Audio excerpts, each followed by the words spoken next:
Payg'ambar alayhisalom aytibdilarki, banda qabrga qo'yilib, uning yaqinlari qaytib ketgach, hatto u mayit ularning yaqinlarining poyabzali tovushini eshitib turgan paytda, agar oyoq ovozlarini pastdagi odamga eshitilar ekanda, tepadagi odamga eshitilmaydi. Oyoq ovozingizni yurganingizda eshitmasligingiz mumkin, lekin yerda ostidagi yotgan odam eshitar ekanda uni. Mayit eshitadi. Oxirgi oyoqlar ovozlarini eshitib, oldin boshda dupurdab turishdi, hamma u yoqdan bu yoqdan qabrlarni bosib dafn qilib turishdi. Keyin sayozlashdi ovoz. Oxirida bitta ikkita bilyapti, bu o'g'liniki, bu akasining oyoq, ukasining oyoq tovushi, bu nevarasiniki masalan bilyapti. Ular ham shularga quloq solib turgan mahalda bu tomondan ikkita farishta kelib qoladi o'zi. Mayit u ovozlarni eshitib, u bilan ovora turgan mahalda Munkar va Nakir degan ikki farishta, rangi qoramtir, ko'k qoramtir bo'lar ekan. Odamga ham o'xshamaydi, farishtaga ham o'xshamaydi. Bu ikki farishta. Alloh ularni shunday yaratgan. Insonga ham o'xshamaydi, farishtalarga ham o'xshamaydi. Rangi ko'k qoramtir bo'lar ekan.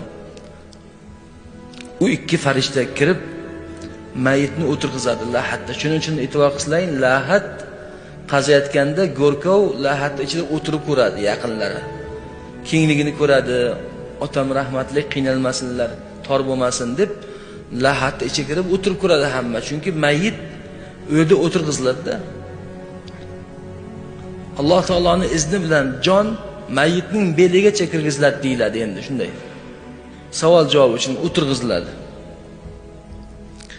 Va ular undan ikkalasi Muhammad sallallohu alayhi vasallam haqida sen nima der eding deb so'raydilar.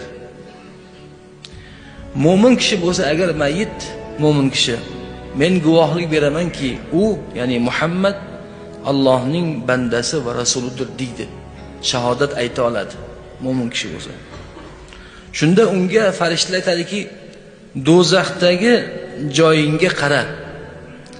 Ko'rsatishadi. Alloh uni senga jannatdagi joy bilan almashtirdi. Senga jannatdan almashtirib berdi. deyiladi. Payg'ambar sallallohu alayhi vasallam aytdilarki, u ikkisini ham ko'radi. Qabrdagi banda jannatdagi o'rnini ham, do'zaxdagi o'rnini ham ko'radi. Farishtalar unga shunday bir ekranni ochib ko'rsatishadi.